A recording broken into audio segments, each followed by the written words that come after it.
Армысыздар, ұлт өміріндегі өзекті мәселелер мен толғақты түйіндерді тіліне тиек ететін Көкейтесті каналының оқырмандары, бұрын қызды шеше тәрбиелесе, қазір көше тәрбиелейді деп ақын Қадыр Мырзалиев айтқандай, қазір бізді бүкіл әлеуметтік желі тәрбиелеп отырғандай.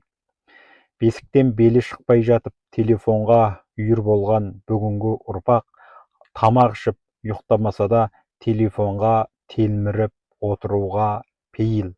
Яғни біздің барлығымыз әлеуметтік желіні өміріміздің маңызды құрамдас бөлігі ретінде сезінетін деңгейге жеттік. Ал әлеуметтік желі арқылы ақша тауып жүрген блогерлер болса, көрілімін арттыру үшін немесе жұрттың назарын аудару үшін адамның ойына келмейтін әртүрлі әрекеттерді жасап, оны әлеуметтік желіге салу арқылы өзінің көрілімін арттыруға тырысады.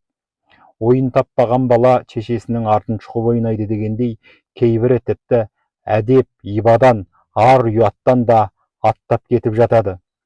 Мен отырған әлеуметтік желінің ар жағында әке шешем, аға әпекем немесе бала шағам отыр демей, аузына келгенді айтып, ойына келгенді көкейтін әлеуметтік желі қолданушылар да аз емес.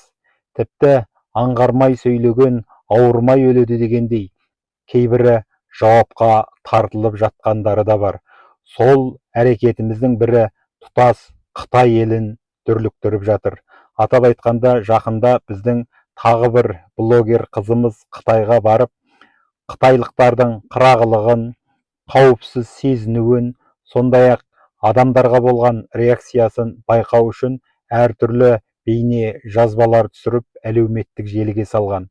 Ол әлдекімдердің телефонын қалтасынан байқатпай алып, екінші біреулердің қалтасына салып қою арқылы адамдардың мұндай тосын жағдайға болған реакциясын тексермекші болған көрінеді.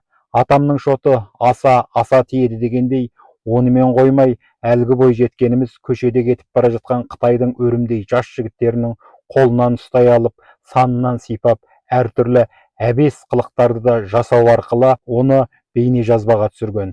Мұндай әдеттерге көп бара бермейтін, әлеуметтік желі қолдануда да заң аясында әрекет ететін Қытайлар біздің отандасымыздың бұл қылығына наразылық білдірген. Сосында қазір Қытайдың құқық қорғау органдары қазақстандық блогердің бұл әрекетін майшам алып тексеріп жатқан көрінеді. Әрине, Қытайда барлығы заң арқылы реттелген.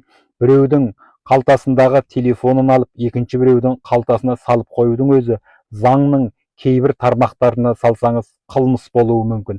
Әрине, сіз ойнап, әдейі жұрт көзіне көрсетіп істеген болсаңыз да, оны заңдық тұрғыдан белгілі дәрежеге көтеріп айтатын болса, ол қылмысқа жатып кетуі мүмкін. Ал көшеде әлдекімдердің танымайтын адамдардың қолынан ұстап, санынан сипау, бұл тіпті барып тұрған әбестік саналады. Сосында қытайлық блогерлер қазір қазақстандық бойжеткенді ар-ұждан мәселесіне байланысты заң алдында жауапқа тартуды көздеп отыр. Әрине, мұндай әрекеттер бұрында болған, сондықтан бұл мәселеге келгенде біз сәл өзіміздің, еліміздің, жұртымыздың, ұлтымыздың әдебін ойлағанымызда орынды секілді. Қазақтың қызы көшеде бейтаныс еркектің санын сипап, қолын ұстамақ түгел бетіне түзу қарамағанын ескерсек, әлеуметтік желіде жұлдыз болам деп осындай әбес қылықтарға барудың өзі біздің елдің, біздің ұлттың абыройына сын болатынын ескеруіміз керек. Әлеуметтік желі осы екен деп көзіңізге көрінгенді елді күлдірем деп бүлдіріп, әлде бір әбес қылықтарды әлеуметтік желіге салсаңыз, оның соңы орны толмас опыққа ұрындыратыны анық. Әлеуметтік желінің де әдебі бар. Әдепті, ұлтқа пайдасы тиетін, халықтың көңілін көтеретін, ұлтымызға, елімізге пайдасы бар әлеуметтік жазбалар, әлеуметтік бейне роликтер болса, оған еш сөзіміз жоқ. Бірақ қазір жастарымыздың назарын аудару үшін ешқандай мәнсіз, мағынасыз осындай әрекетке бару жағы барған сайын көбейіп барады. Мәселен, менің Кішкентай балаларым сүйіп көретін YouTube каналы бар. Соған назар аударсаңыз, әлгі жас отбасы өзінің базардан не сатып алғанын, бүгін баласына не алып бергенін, ертең баласына не тамақ жегізетінін айтып әлеуметтік желіге салып отырады. Өткенде біздің бір оқырманымыз хабарласып, менің балаларым да сол YouTube арнасын көреді. Оны көргеннен кейін біздің балаларымыз да солай істегісі келеді, соларға еліктейді. Өткенде тіпті олар баласымен бірге дәретханада тамақ ішу мәселесін айтып жатыр. Құдай-ау, қазақ қашан дәретханада тамақ ішіп еді? Балалардың назарын аударамыз деп осындай әбес қылыққа баруға бола ма деп маған телефон шалғаны бар. Әрине біз бұл мәселені YouTube арнасының жетекшісіне де ескерттік, бірақ құлағына да қыстырған жоқ.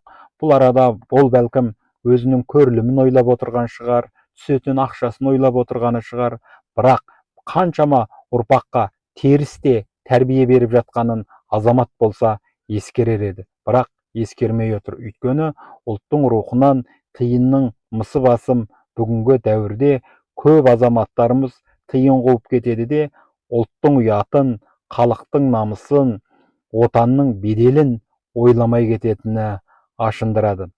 Әрине, біз барлығымыз ұлтымыздың, халқымыздың болашағын, мәдениетін, әдебін ескерсек, біздің барлық ұлтымыз әдепті болады.